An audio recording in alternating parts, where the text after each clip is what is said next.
Well, it's the end of December. That can only mean one thing. Time for every talking head YouTube movie reviewer to come out with their best of, worst of, self-indulgent lists. They're so lame. It'd be so lame if I made one of those.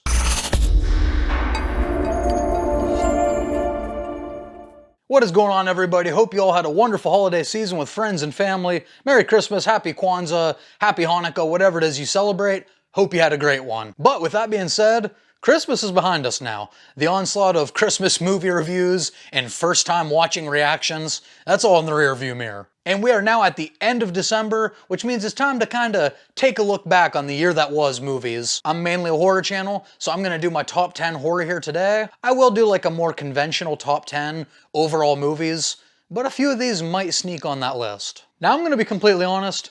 Of course, I haven't seen every horror movie that 2023 had to offer. There's some that I missed that I'll probably never go see, like The Pope's Exorcist, Last Voyage of the Demeter. And then there's some I haven't seen yet that I'm kind of upset about, mainly Eli Roth's Thanksgiving, which I have a sneaking suspicion would have made this list. I just haven't seen it yet. But before I start my list, please drop me your top 10 down in the comments below.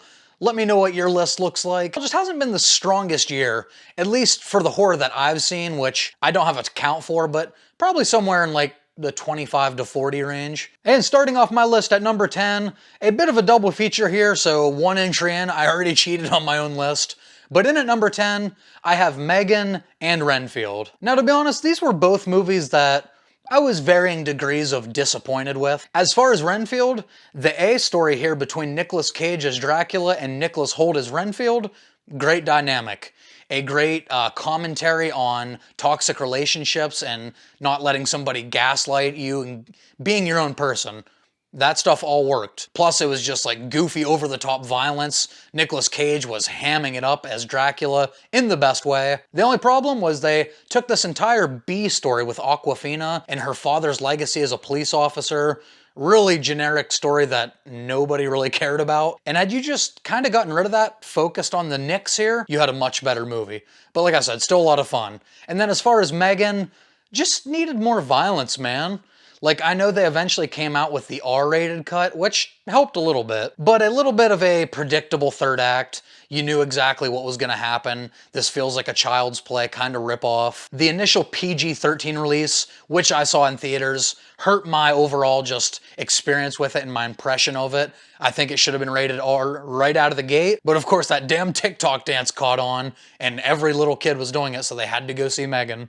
Megan! Megan! Megan! Megan! Megan! All right, next up on the list at number 9, which was a birthday release for me back in February, is the latest M. Night Shyamalan movie, Knock at the Cabin. Now, I didn't love the movie. I don't think it does anything groundbreaking.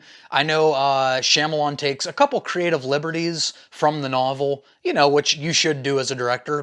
Make it your vision a little bit. He kind of leaves a few things out that I feel like the movie could have benefited from, because the biggest Shyamalan twist here is he plays it pretty safe. There's not much of a twist at all. I will say Dave Bautista gives a great performance. You kind of see the other teddy bear side of him a little bit. He plays like such a gentle giant while still being menacing. And then Rupert Grint also turns in a hell of a performance for his limited screen time.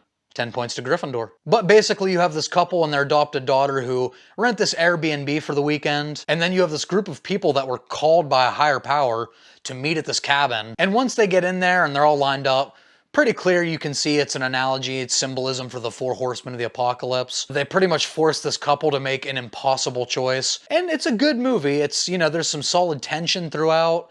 All of the natural disaster stuff is pretty cool. But overall, just a pretty safe story that I feel like surprisingly took a few things out of the novel that if you keep in there, I think makes this movie a little bit more memorable. Now, coming in at number 8, and this one is a pretty big surprise for me because I just watched it at the end of the year here to kind of cram in a few horror movies I haven't seen. But number 8 is gonna be The Boogeyman. Now, when I heard this was a Stephen King adaptation, wasn't super excited because personally I think this whole Stephen King market is hugely oversaturated right now. Like, they need to chill on that. That being said, sure, there are some horror cliches, there are some tropes, but man, the horror itself is done super effectively here. One of the easiest things to cash in on is fear of the dark, and that's essentially what this entire movie is, but they do it so well. The way the movie is lit, the way the creature is sometimes barely visible in the shadows. You have the little girl with like her globe that glows in the dark. She rolls it down the hall, so it's like illuminating just a little bit of light. And that is like just such a good device to really ramp up the tension there. I think the clear love that the sisters had for each other is another thing that made the movie work for me. I was just emotionally invested in the characters because of how much they loved each other. I love the dynamic of the broken psychiatrist father. That part alone, even though it's such a small part of the movie, just a fascinating concept. Because, like psychiatrists, they're supposed to be like the strongest of us mentally. I thought that part of the story was really well done, although I would have liked to see it further explored. The worst part of the movie was probably the whole high school clique group of girls. Like the one girl that's openly insulting her right after her mother died. Like, who the fuck is this person? Write a semi-realistic character. And the movie overall, it's not a bad watch. I think the time goes pretty fast. And that's the thing, it's short. It's like 97 minutes, something like that. It's in, it's out, it tells its story. I think it has some effective tension, a couple pretty good scares. And for a movie that I was honestly dreading going into, not bad. You guys might say in the comments that I'm a dumbass and this is the most like copy-paste horror movie, but I don't know, maybe I was just in the right mood. It worked for me. What your ass say? All right, up next at number 7, and now we're starting to get to the movies that I really enjoyed this year, and another big surprise for me, at number 7 is gonna be Totally Killer. And guys, this movie was just a lot of fun. This is definitely more of a horror comedy, but if you don't know, it's essentially Back to the Future meets like an 80s slasher movie. And me just hearing that premise, like, I was already in. And this is a movie where you just really have to be along for the ride. Like, you can't put too much logic behind it. You just have to, like, go for the fun they're giving you. And if you buy into it, there's a lot of fun to be had. And essentially you have this teenage girl who has a mother and father who lived through these string of serial killings, a lot like Laurie Strode in Halloween. And this movie actually kicks off kind of shocking because years later the killer comes back and finishes the job. So he kills this girl's mom. And this girl's friend is like working at the science fair. She's working on a damn time machine. And through some coincidence, the main girl is sent back to the 80s to stop the Sweet 16 killer. And it's just like this really fun, goofy, like 80s culture meets 2023 culture. Like it kind of does this thing where it pokes fun a lot at the 80s about just how blatantly open they are about sexism, racism. Like the main girl many times in the movie, she's like, dude, whoa, you can't just say that. But what they do so good is they balance that and they equally poke fun at 2023 culture and how much like this little square, this little rectangle in our hand runs our lives. The machines kill us all. No, they more just rip apart the fabric of our society via dance videos on TikTok. They use dance against us.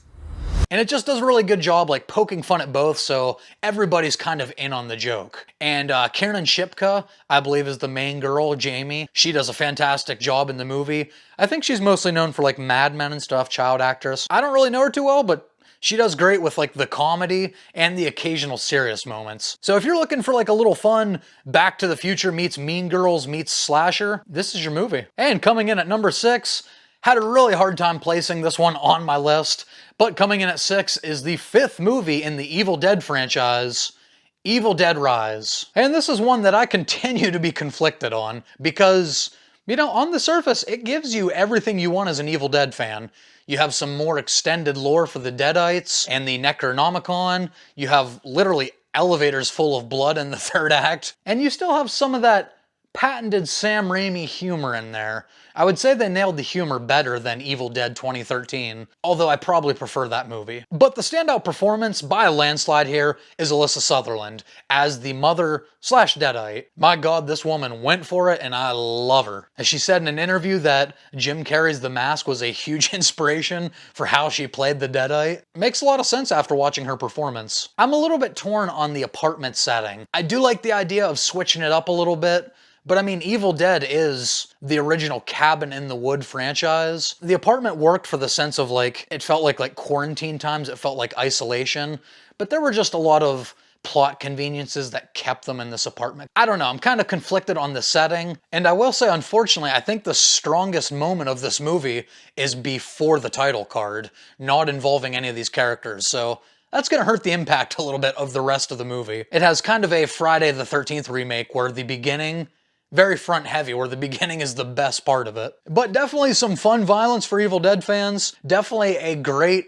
funny, goofy Deadite performance. Aside from the title card sequence, everything through that peephole is just peak Evil Dead camp. That is a great sequence. It's some bloody good fun, there's some funny moments, there are some brutal moments. One of the better horror movies that I saw this year, maybe not one of the best Evil Dead movies overall. Alright guys, but that is going to do it for my top 10 horror movies of 2023. As always, drop your list down below. I love doing these end of the year lists because I get to see where our similarities are, where our differences are. So drop your list down in the comments below, and let's see where we agree and where we disagree. What's a movie I completely left off that just left you shocked? And while I have you, me and two friends do a weekly pop culture podcast called Culture Shocked. That is, of course, available wherever you get your podcasts, but there will also be a link right down here in the video description. And as always, if you enjoyed this, give it a thumbs up, leave your list down in the comments, really helps in the algorithm, guys. Most importantly, hit subscribe over here so you don't miss